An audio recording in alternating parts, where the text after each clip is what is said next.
Dear brothers and sisters, Prophet ﷺ said in Hadith number 8.376 in Bukhari that a Muslim should seek refuge from 5 items from Allah subhanahu wa ta'ala.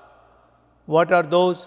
As per Hadith, Prophet ﷺ said, ask, O Allah, I seek refuge from you from miserlessness.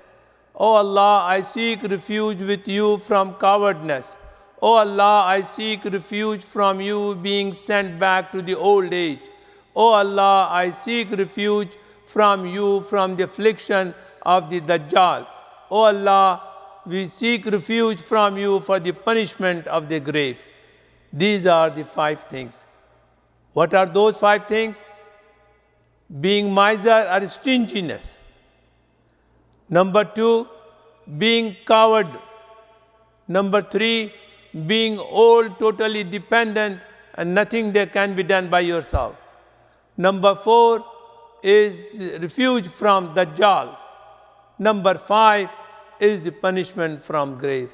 May Allah save us, all of us, from these 5 things. Thank you. Allahumma